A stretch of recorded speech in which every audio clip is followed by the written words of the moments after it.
ADN news में आपका स्वागत है। शब्बीर खान, आइए दिखाते हैं आज की इस बड़ी खबर को।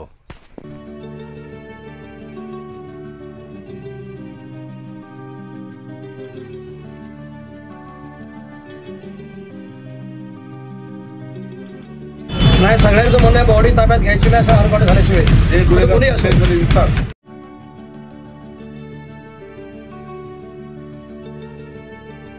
मुख्यमंत्री बापाला बोलवलं। कैलास धोत्रे हा शिंदे गटाचा विभाग प्रमुख नारपोलीचा आहे। शिंदे गट असल्यामुळं त्याला असं वाटलं मुख्यमंत्री माझ्या पाठीशी आहे म्हणून त्यांनी 2-4 गाड्या बोलून आणल्या।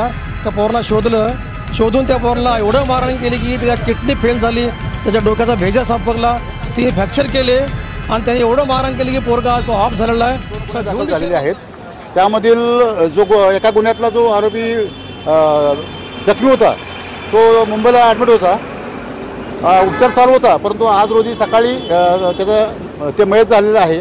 त्यावरून थोडासा इथं कायदा व सुरक्षा प्रश्न निर्माण झालेला। अटक झाल्याशिवाय पूर्ण या लोक सगळ्या म्हणणं भिवंडीकरांचं की बॉडी ताब्यात घ्यायची नाही आहे, आम्ही ताब्यात बॉडी घेण्याचं नाही, याला जुबेदार शिंदे असतील असं आमचं म्हणणं आहे। अक्षरशः उचलून आमच्या वस्तीतून दिवसा ढवळ्या आणि नेऊन त्याला मारहाण केले, त्याला कपडे काढले, त्याला लगवी पाजली आणि त्याला दगडाने मारले, त्याला जाळण्याचा प्रयत्न केला असं स्टेटमेंट आहे आणि असे इथे व्हिडिओ पण आमच्याकडे आहे।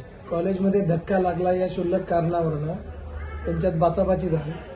त्यानंतर जी भांडणं झाली त्यात देवा धोत्रेवर चाकूने हल्ला झाला।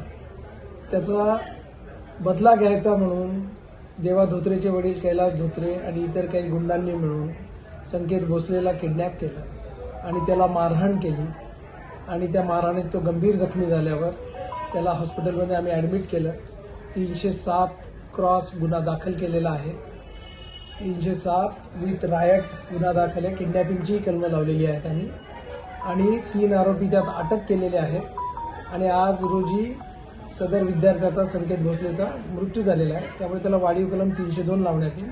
त्यातला मुख्य आरोपी कैलास धोत्रे हा फरार आहे, त्याचा शोध चालू आहे। विविध ठिकाणी आमची 5 ते 10 पथकं विविध ठिकाणी पूर्ण मुंबई ठाणे आसपास सगळीकडे शोध घेत आहेत। वैज्ञानिक पद्धतीने सुद्धा आम्ही त्याचा शोध घ्यायचा प्रयत्न करतोय।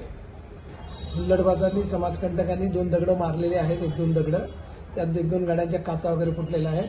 पण मी सगळ्यांना हे सांगू इच्छितो की जे कोणी हुल्लडबाजी करेल, जे कोणी शांतता भंग करायचा प्रयत्न करेल, त्यांच्या सगळ्यांवर कायदेशीर कारवाई केली जाईल। त्यामुळे अशा घटकांनी अशा गोष्टी करण्यापासून परावृत्त व्हावे। पोलीस योग्य ती कारवाई करण्यास सक्षम आहेत, त्यामुळे अशा कुठल्याही गोष्टी कुठेही करू नये आणि ते टॉलरेट केलं जाणार नाही। दुसरी गोष्ट, कुठं परिसरात काही तणावपूर्ण काही नाही आहे, सगळीकडे शांतता आहे आणि मी नागरिकांना सुद्धा आवाहन करतो की बिलकुल अफवांवर विश्वास ठेवू नका।